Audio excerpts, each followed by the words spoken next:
საქართველოს საკონსტიტუციო სასამართლომ გამოაქვეყნა პარლამენტის 88 წევრის კონსტიტუციური სარჩელი პოლიტიკური პარტიების ერთიანობა ნაციონალური მოძრაობა კოალიცია ცვლილებებისთვის გვარამია მელია გირჩი დროა ძლიერი საქართველო ლელო ხალხისთვის თავისუფლებისთვის საქმიანობის კონსტიტუციურობისა და აკრძალვის საკითხზე. კონსტიტუციური სარჩელი რამდენიმე თავისგან შედგება. საქართველოს კონსტიტუციის და ადამიანის უფლებათა ევროპული სასამართლოს მიდგომები არაკონსტიტუციური პოლიტიკური პარტიები. საქართველოს კონსტიტუციური წყობილების დამხობა და ძალადობით შეცვლა. ადამიანის უფლებების სისტემური და სისტემატური ხელყოფა. საქართველოს დამოუკიდებლობის ხელყოფა. ქვეყნის ტერიტორიული მთლიანობის დარღვევა. 2008 წლის აგვისტოს ომთან დაკავშირებული მოვლენები. 2012 წლის შემდეგ განვითარებული მოვლენები. კონსტიტუციურ სარჩელს ერთვის 2003-12 წლებში მოქმედი რეჟიმის ამ რეჟიმის პოლიტიკური თანამდებობის პირების და პოლიტიკურ პარტიებში გაერთიანებული მოქმედი და ყოფილი თანამდებობების პირების 2003 წლიდან დღემდე საქმიანობის შემსწავლელი საქართველოს პარლამენტის დროებითი საგამოძიებო კომისიის დასკვნა.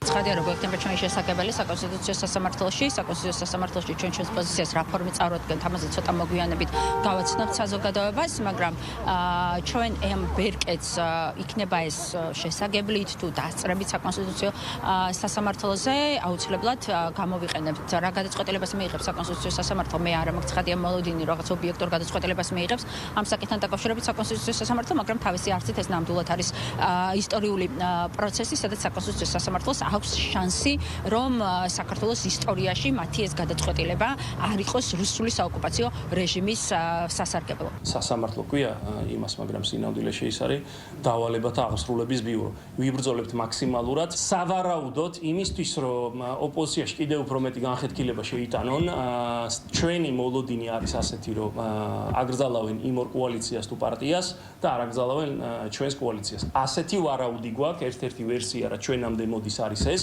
რომ გააღრმავონ დაპირისპირება და ის დანარჩენი ოპოზიცია იცოცხლე იწყებენ ჩვენი ლანძღვით და ამთავრებენ ჩვენი ლანძღვით და კიდევ ერთ საბაბი მიეცემათ. ასეთი მოლოდინი გვაქვს, შეიძლება გამართეს, შეიძლება არ გამართეს, მაგრამ შიდა მექანიზმებსაც მაქსიმალურად გამოვიყენებთ იურიდიულს და რა თქმა უნდა გარე მექანიზმებსაც. კანონი პოლიტიკური გაერთიანებების შესახებ პირდაპირ მიუთითებს იმაზე, რომ დაუშვებელია ისეთი პარტიის შექმნა პოლიტიკური ჯგუფის, ან მით უმეტეს შემდგომი მოქმედება, რომელიც უპირისპირდება ადამიანის უფლებებს, რომელიც უპირისპირდება სახელმწიფოს მართვის სისტემას და არალეგალური, არასწორი დანაშაულებრივი მოქმედებებით რევოლუციური გზით ცდილობს კონსტიტუციური მმართველობის დამხობას. შეეხება დანაშაულებებს, ჩვენ თვალწინ ხდებოდა სამწუხაროდ ამ ახალგაზრდებს არ უნახიათ ის უშველებელი ტკივილი, რომელიც ფიზიკურად და მორალურად და თუნდაც ფინანსურად განიცადა არაერთმა ქართულმა ოჯახმა.